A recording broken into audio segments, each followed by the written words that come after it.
عام کنده نه ده چې مونږ کنده وکړو نسا انسان پکې کېښودو، بلکې نبی علیه الصلاة والسلام فرمایي دا د جنت د باغچونه یوه باغچه ده، یا د جهنم د کندونه یوه کنده ده.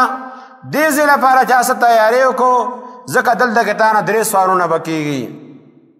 دنیا ته الله را لېږلی وي نو تا لپاره ټیم تا پوره کو، بلوغت نه وروستو څومره چې ټیم تا منتلی دی، یوه ورځ او که 10 کاله دي او که 100 کاله دي، د دې به تا نه تپوس کېږي. نو هلته کې تا سره حساب کتاب دی. نو دغه ټیم کې بیا حدیث پاک کې راځي چې دا انسان دی قبر کې کېښودی شو، د من له پاسه ګټې کېښودلی شي، خاوره پرې واچولی شله، اوس ده څخه فرشتې راشي او د سره حساب کتاب شروع شي، دنه سوالونه کېږي.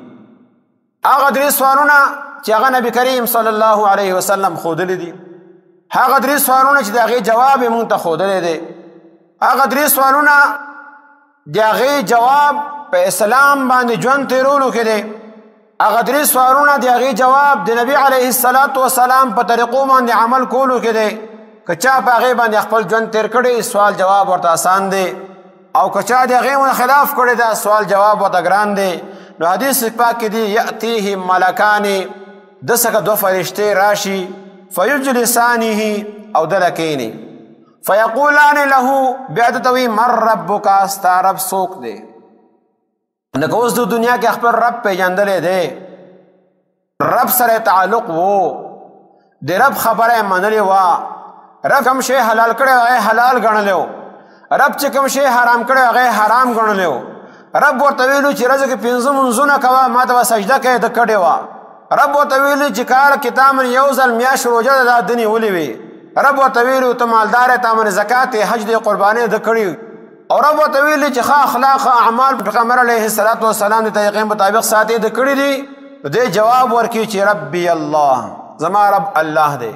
او دغه د سوال جواب قرآن پاک کې چې الله تبارک وتعالی بیاني یا ایها الناس اتقوا ربکم، خپل د رب نه ویریږئ. رب بل لفظ الله نه دی راویستی خپل نومونو کې، رب ځکه تربیت کولو والا دا هغه یره ده لکه سړی چې د یو زناور نه یریږي، هغه یره نه ده. سړی د یو دهشتناک هیبت نه یریږي، هغه یره نه ده. بلکې څنګه چې بچی خپل د پلار یره په زړه کې پرته وي، شاګرد په زړه کې د استاذ یره پرته وي، نو دغه شان ته الله تبارک وتعالی یره تاسو خپل په زړونو کې راولئ. الله فرمایي یا ایها الناس اتقوا ربکم، هر ځای کې مونږ شروع کړو الحمدلله رب العالمین، رب نه شروع کړو. کله شروع کړو ته سبحان ربی العظیم، چې دا رب ګوره درنه هېر نه شي، هلته هم تا ته رب وښي. او تا چې ودې سمع الله لمن حمده، ربنا لك الحمد، زما رب، تعالی رب هېر نه شي. بیا دای کې بیا تعالی سجدې کې سبحان ربی الاعلی، هر ټایم کې رب رب ذات یاد کړ دی چې سبا وته نه د دې باره کې تپوس کېږي، نو دی ورته وي ربي الله، زما رب الله دی. بیا ته تپوس کېږي فیقولان له ما دینک، ستا دین څو؟ نو که ده پېژندلی چې زه مسلمان یم، د مسلمان په کور کې پیدا یم، اسلام دغه دین دی چې کوم محمد رسول الله صلی الله علیه وسلم راوړی دی، او د هغې اسلام کې مکمل هر څه موجود دي، عقیده پکې هم شته، عبادات هم شته، معاملات هم شته، معاشرت هم شته، اخلاق هم شته، دا ټول په دې کې دننه موجود دي. نو ده باندې ژوند تېر کړی وي، نو دی به دین الاسلام، زما دین اسلام دی. او که نه ټول عمر د هغې نه خلاف تېر کړی دی، او ټول عمر حرامو ته حلال ویلي دي، د الله حرام کړی شوي ته څیزونو ته ټول عمر حلال ویل، دی به څنګه جواب ورکوي؟ او درېیم نمبر دنه تپوس به کېږي ما هذا الرجل الذي بعث فيكم، نبی کریم صلی الله علیه وسلم صورت مبارکه ورته وښودلی شي، دا ستاسو طرف ته لېږلی شوی، د ده باره کې ستاسو څه خیال دی، دا څوک دی؟ فیقول هو رسول الله، دی به وایي دا د الله رسول دی. بیا ورته نه هغو تپوس کړي فیقولون لیقولان له ما یدریکه، تا ته څنګه پته ولګېده چې ستا رب الله دی، او ستا دین اسلام دی، او ستا پیغمبر محمد رسول الله دی؟ فیقول قرأت کتاب الله، دی به الله ما ته کتاب لېږلی و، قرآن پاک ما هغه لوستلی و، فآمنت به وصدقت، ما په هغې باندې ایمان راوړی و، د هغې تصدیق مې کړی و. فذلك قوله. نو نبی کریم صلی الله علیه وسلم فرمایي چې الله تبارک وتعالى چې دیالسمه سپاره کې فرمایي يثبت الله الذين آمنوا بالقول الثابت في الحياة الدنيا وفي الآخرة. چې هغه خلق چې مؤمنان دي هغه له الله تبارک وتعالى په خبره سره ثابت قدم پاتې کی دنیا کې او آخرت کې هم. نه دا مراد دی چې دلته کې دوه ثابت قدم پاتې شول جوابونه صحیح ورکړل. فینادی مناد من السماء. نو په دغه ټیم کې به یو आवाज کوونکی आवाज وکړي د اسمان نه سبوي ان صدق عبدي چې زما بنده رښتیا وویل. وسو کیف افرشوه من الجنه والبسوه من الجنه وافتحوا له بابا الى الجنه. دل بستر دا لاندې دا ولد جنت نه خوره کوي دته کپڑے واغوندوي د جنت کپڑے ته واغونداو. جناب رضی الله تعالی عنہ چې کله شهید کېدو نو خپل بچی ته نصیحت کړ زما بچیا مالا قیمتي کفن ما اخلا کدی الله په نسبت باندې خیر انسانم نو ما ته الله تبارک وتعالى قیمتي کپڑے واغوندي. اصلي هذا استاد قیمتي کفن مالا ضرورت نشته دی او کدی الله په نسبت باندې بد انسانم کته ډېر قیمتي کفن مالا واخلي ما ته د اور کپڑے اغوستو کی لہذا مالا قیمتي کفن ماخنو الله وی چې دل بارا کپڑے وته د جنت واغوندوي. دریم وافتحوا له بابا الى الجنه. د جنت یو دروازه وته کلاو کې چې د غیزنا او خوشبوګان د ترازی او دا وته خود لکېږي فيفتح له ندل پر دروازه کولاوي شي. قال فياتيه من روحها وطيبها. د جنت خوشبوګان هواګان د سګرازي ويفتح له فيها مد بصره.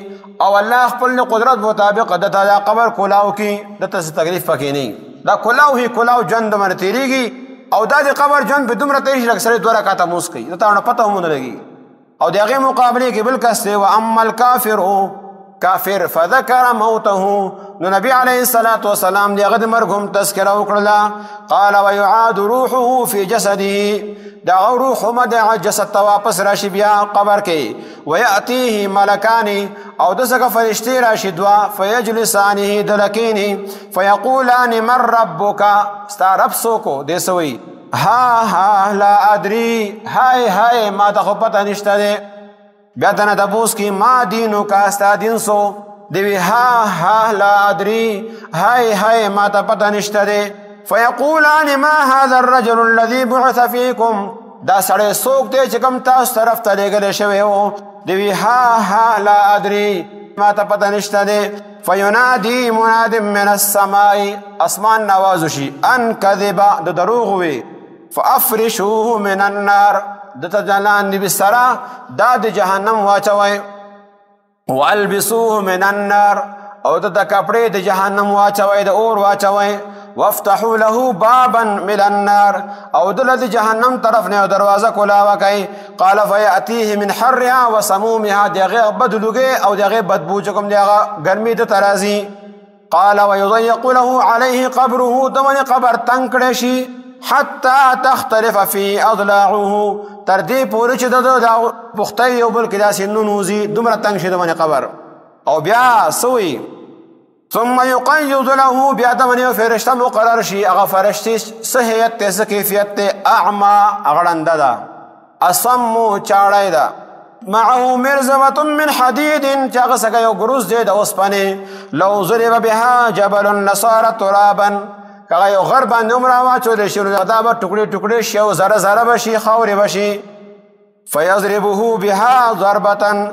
نو دل روزانه غي سروي فيصيح د چغوي صيحه داس چغا يسمعها ما بين المشرق والمغرب الا الثقلين. چهر شي اوري سوا د انسانانو پیرانو نه نور هر شي کوم دی اوري فيصير ترابا دی غي سره خاور شي ثم يعاد في بیا دوباره ژوند کیږي دغه عذاب ته ملاويږي. نو دا ست وجنا دنیا کې اعمال الله خودلو دولار خودلې وي دوار لارو انتخاب کړو او تعالی اختیار را کړی جو کوم لار اختیارای کدا دې اختیار کړه اخیری کې دا نعمتونه دي.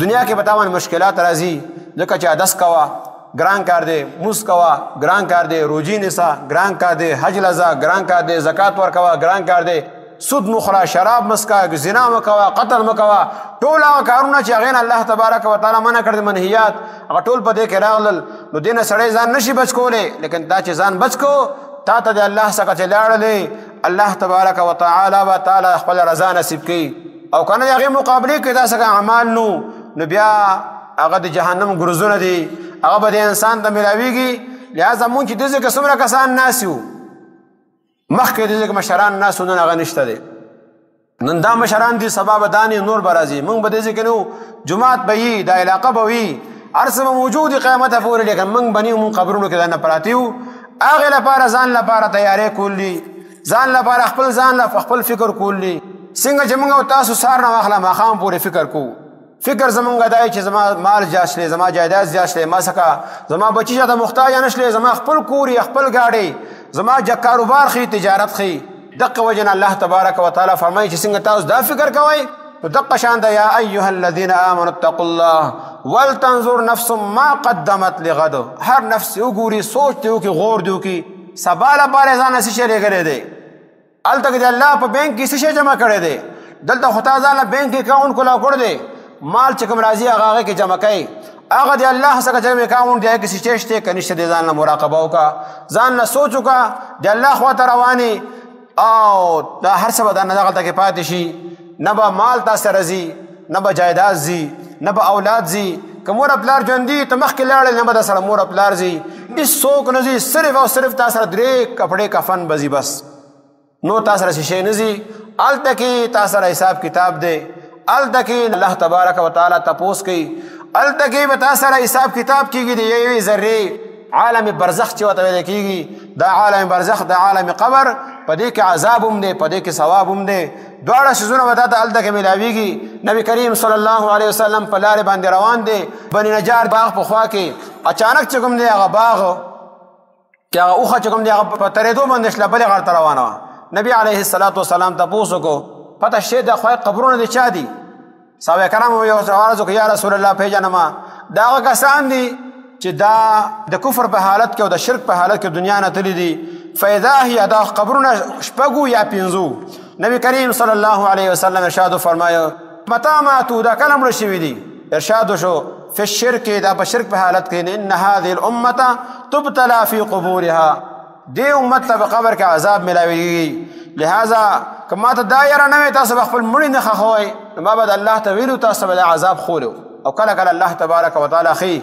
ډېر واقعات په کتابونو کې داسې کوم دغه لیکلی شوي دي بیا نبی کریم صلی الله علیه وسلم ارشاد فرمایي زموږ طرف ته متوجه شو تعوذوا بالله من عذاب النار تعوذوا بالله من عذاب القبر تاسو د الله څخه پناه غواړئ د جهنم د اور نه الله څخه پناه غواړئ تاسو ځان د قبر د عذاب نه او د جهنم د عذاب نه او فتنو نه چې کوم فتنې ظاهره شوي دي هغې نه پناه غواړئ هغې نه پناه غواړئ الله څخه کوم ظاهر دي هغې نه پناه غواړئ د دجال له فتنې نه ځان له پناه غواړئ دا پناهګانې غوښتلې نو دې قبرونو کې عذاب میلاوېدو نبی کریم صلی الله علیه وسلم وپېژندل چې دا قبر کې عذاب دی بل ځای کې نبی کریم صلی الله علیه وسلم 2 قبرونو باندې تېرېدو اچانک چې موږ پته ولګېده منکشف لبې نبی کریم صلی الله علیه وسلم ارشاد فرمایو چې دا 2 کم قبرونه چې کوم دي د دواړو ته په قبر کې عذاب میلاویږي او دا داسې عمل و چې ګران نه و تو ځان ته بچ کودلی شلو لیکن دو د هغې نه ځان بچ نه کو دا یو چې کوم دی ته د قبر عذاب میلاویږي د چغل خورۍ د وجې نه